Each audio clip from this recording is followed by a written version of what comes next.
Well, 10 years is a long time to be doing anything, as our next guest will probably tell us the amount of things we're able to crunch in for 10 years.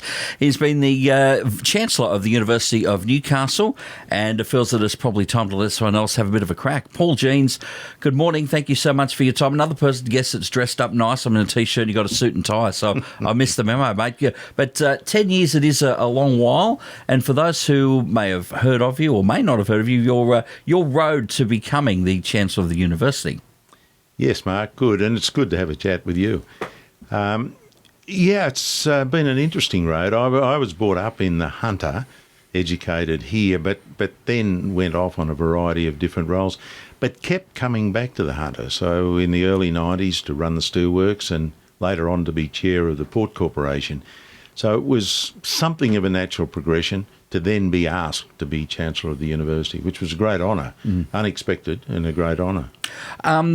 We know there's the role of, this is just a curiosity point for me, there's the Chancellor and Vice-Chancellor. What, generally speaking, what's the difference between what you blokes do? Well, the easiest way to think about it, and there are great similarities between a commercial board. So the Chancellor is essentially the chairman. So the Chancellor's role is to chair the governing body, the council. The Vice-Chancellor is essentially the chief executive. He runs the university and reports to the council. So that's the relationship. It's an incredibly important relationship, and it's worked very well here with Alex in recent years. Yeah, as with everywhere else, everybody always reports to somebody. The chain just goes on and on and on, doesn't it? Some of the changes and some of the things that you're probably proud of to see at the university over the last 10 years, and it's always good to know where you sit in the grand scheme of things, and some of those, the rankings have certainly climbed over that time. Yes, they have, and people in this region should be justifiably proud of that. We now rank 175 in the world, which is an increase of, I think, 125 places in the last 10 years. So an improvement every year in the last 10 years, which is a great achievement. We've also grown substantially in that 10-year period, despite the pandemic. So it's interesting. In the last 10 years, 60% of all the graduates that have ever graduated from Newcastle completed their courses.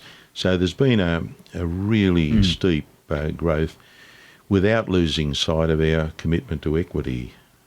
Yeah, you did also just drop in there, Paul, at the pandemic times, the COVID times, if you will, and every organisation, every family, everyone had their own challenges, but to an organisation such as university, it had its own unique suite of issues to and the fact that it's essentially a school and all of a sudden no one's coming here.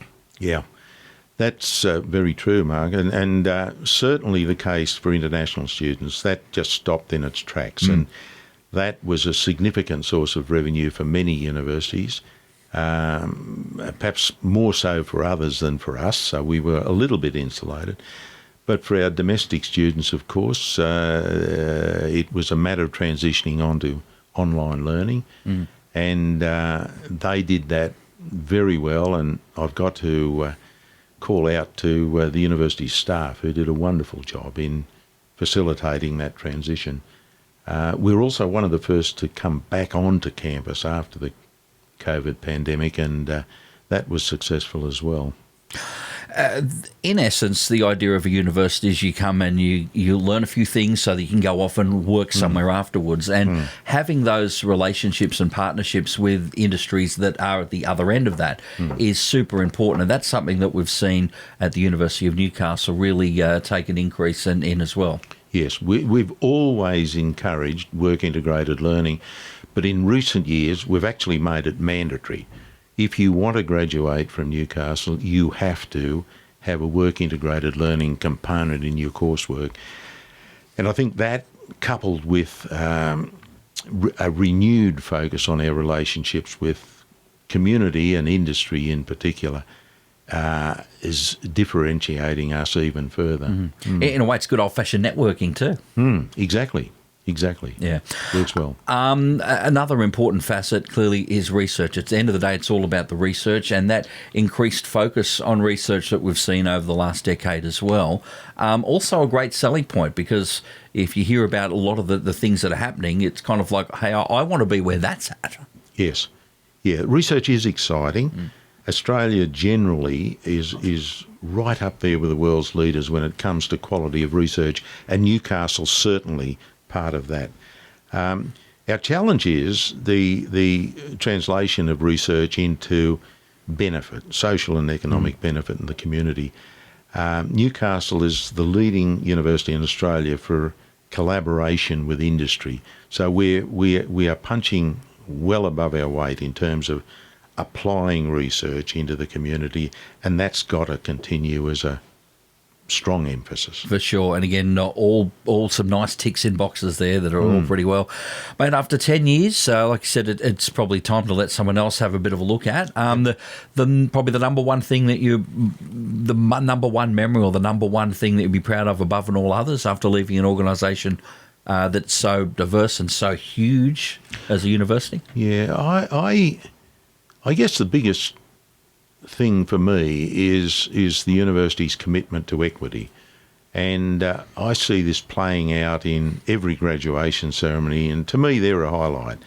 I've done hundreds of them, presided over hundreds of them, and to listen to students speak and sort of really realise the transition that education is enabled for them, that's probably the single biggest highlight for me. All right, Paul, a big 10 years, a lot of changes in those times, and the University of Newcastle certainly moving forward with a lot of those. Not a bad way to end it, mate, and enjoy the next chapter, and thanks for stopping by, and congratulations on 10 years. Well done. Thanks, Mark. Enjoyed it. Outgoing Chancellor of the University of Newcastle, Paul Jeans, reflecting back on the last decade with us this morning at 2NURFM 103.7. A broadcast service of the University of Newcastle.